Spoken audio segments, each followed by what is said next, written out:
E aí, pessoal, tudo bem? Existem muitas histórias no poker de jogadores de sucesso que começaram sem bônus de depósito e chegaram às apostas altas graças à sua tenacidade, talento e trabalho no jogo. Quase todos eles fizeram isso por muito tempo, passando de um limite para o outro mais alto. Já há pessoas como Victor Bloom, que não demoraram tanto tempo assim.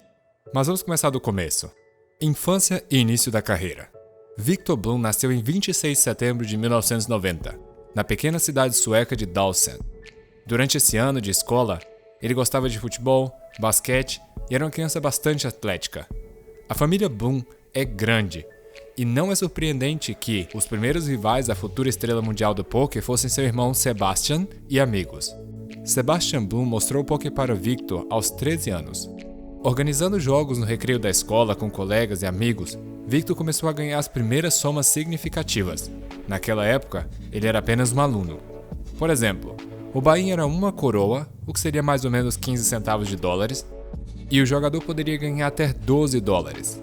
Eles sempre jogavam com moeda para tornar o jogo mais real possível. Mais tarde, o nosso herói, junto com seu irmão, fez o seu primeiro depósito de 100 dólares em um dos sites de poker e ficou em quinto lugar de um torneio de 11 dólares com um prêmio de 300 dólares. Então seu irmão decidiu jogar sozinho e Victor teve que jogar sozinho com o apelido de Bloom 90, que foi o apelido que primeiro atraiu a atenção da comunidade do poker. Em meados de 2008, um cara da Suécia com o apelido Bloom 90 pegou uma série de abstracts e tinha cerca de 300 mil dólares em sua conta, mas no final do ano tudo havia voltado ao zero. Como o próprio Victor diz, essa foi a lição mais difícil da sua vida. Os pais pressionavam ele perguntando sobre o trabalho e pediam-lhe para parar de jogar poker, porque ele estava atrasado com os estudos. Não tinha dinheiro nem para pagar o aluguel, por exemplo. Mas o bravo sueco não queria desistir e recuar. Ele juntou o resto de dinheiro e pediu um pouco emprestado, foi para a Party Poker e começou a jogar Sit and Goes por 109 dólares e 210. Subiu para 3 mil dólares e depois caiu para 310 dólares. E o downstream começou novamente para ele. Ao final, quando lhe restava apenas 1.000 dólares, ele desceu para o limite de 55, 33 e depois para 22, mas ainda assim nada funcionou. No final de dezembro de 2008, Bloom enfrentava uma escolha novamente. Ele poderia voltar para os seus pais, começar a estudar novamente e esquecer o poker, ir para um trabalho normal e também esquecer o poker, e a terceira opção seria jogar poker. Você adivinhou a escolha que Victor fez? Jogar poker, é claro. Das 15 mil coroas restantes, cerca de 2.500 dólares, ele acrescentou mais 2 mil dólares à rede iPoker. Decidiu imediatamente jogar no Heads Up, do nível 200, e alguns dias depois, ele já tinha um bankroll para jogar no nível 400, depois no 600 e, finalmente, no nível 2000. Após várias sessões prolongadas, seu bankroll já era de 300 mil dólares, e o limite que ele estava jogando? NL 10 mil. Em 2009, houve um caso interessante. O high roller sueco Robert Filk usou a conta de outro jogador, Peter Jepsen, e derrotou o Bloom com tudo o que ele tinha, cerca de 800 mil dólares.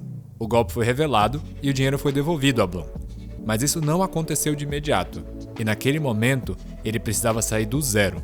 E obviamente nós sabemos, ele conseguiu. O que ele fez foi um depósito na sala, na qual poderia participar apenas suecos, e saiu de 6 mil dólares para 550 mil dólares. Depois de tudo isso, Victor teve que voltar a jogar na rede iPoker na Intraction, porque ninguém queria jogar contra ele. O jogador Joel Odunkor Nordvik decidiu tirar sarro do nosso herói e adotou o apelido de Bloom 90 na Intraction. Por isso, o nosso herói teve que se registrar com o apelido de Zebu On, e durante 4 meses de jogo ativo, ele transformou um depósito de 10 mil euros em 4 milhões de euros, nos quais 1,5 milhão ele ganhou do próprio Nordvik. Nada mal, ele deu o troco por ter roubado o apelido dele, hein? A chegada na Full Tilt Poker. Com um bankroll sólido e excelentes habilidades, era hora de seguir em frente para jogar na maior plataforma do planeta naquela época. Escolhendo o apelido de Isildur One, depois de assistir o lendário filme O Senhor dos Anéis, Victor se inscreveu na Full Tilt Poker no outono de 2009. Em 23 de outubro do mesmo ano, Isildur One fez a sua primeira aparição nas mesas de limites altos. E no relatório do mês, ele perdeu quase 1 milhão de dólares em 67 sessões depois de jogar com jogadores como Patrick Anthonys, Dan Cates e Tom Brown. O último deles se tornou logo depois a principal vítima do poderoso Isildur, quando ele começou a jogar de forma muito agressiva. Em novembro, absolutamente tudo mudou. Apenas do dia 1º de novembro até o dia 15 de novembro de 2009, em 364 sessões, Victor ganhou quase 6,5 milhões de dólares, jogando contra os jogadores mais fortes do planeta. Só por curiosidade, o jogador que mais estava no negativo naquela época era o jogador Tom Drum, que perdeu mais de 5 milhões. No total, Boone jogou 128.408 mãos em novembro e ganhou 2,5 milhões de dólares. Mas não conseguiu ocupar o cargo por muito tempo. As sessões mal-sucedidas começaram a dominar as bem-sucedidas, e no final de 2010, terminou o ano com cerca de 2,6 milhões no negativo. Isso deu em parte porque Boone perdeu para Brian Hanston 4,2 milhões em apenas uma sessão em 2009. É verdade que ele usou o histórico e a análise de mão de Isidore e copilou com Brian Townsend e Cole South. A propósito, Victor é um dos poucos jogadores que se desenvolveu e não usou nenhuma estratégia padrão ou leu a literatura. Talvez seja isso que o torna um jogador tão único. Ele fez a seguinte declaração a uma pergunta sobre o uso de software auxiliar. Eu nunca usei. Se digo que estou trabalhando em um jogo, quero dizer que estou jogando uma longa sessão ou apenas pensando nos pods. Cada vez que perco um grande pod, tenho que pensar na minha cabeça o que fiz de errado. Talvez a maior fraqueza de Boone era que ele se importava muito com os seus oponentes, pedindo para escolher o tipo de jogo que eles queriam jogar. Então ele começou a jogar o Pot Limit Omala, nos limites mais altos, sem ter jogado uma única mão nas salas europeias. E aqueles que tentaram competir com ele no Limit Hold falharam. No final de 2010, Isidore juntou-se a PokerStars e se tornou o primeiro PokerStars Team Pro sem o nome. Ele foi substituído pelo já conhecido apelido Isidore One. Houve rumores na comunidade do poker de que o jovem jogador sueco chamado Victor Boone poderia estar escondido sob o apelido de Isidore, mas o jogador foi oficialmente desmascarado em 8 de janeiro de 2011 na PokerStars Caribbean Adventure. Depois disso, ele começou a aparecer com mais frequência nos eventos ao vivo. Apesar do sueco ter revelado a sua identidade, manteve-se fechado e preferiu não mostrar sua vida pessoal. Talvez isso, e o fato de o jogo não ter dado certo, naquela altura 1,2 milhões no negativo, influenciaram a gestão da PokerStars que não renovaram o contrato com ele. Já Full Tilt Poker não hesitou em levar a estrela de poker ao lado de Drum e Hansen para a sua equipe em 2012. 2013 foi um ano positivo na FTP para ele, mas a programação parece uma atração assustadora.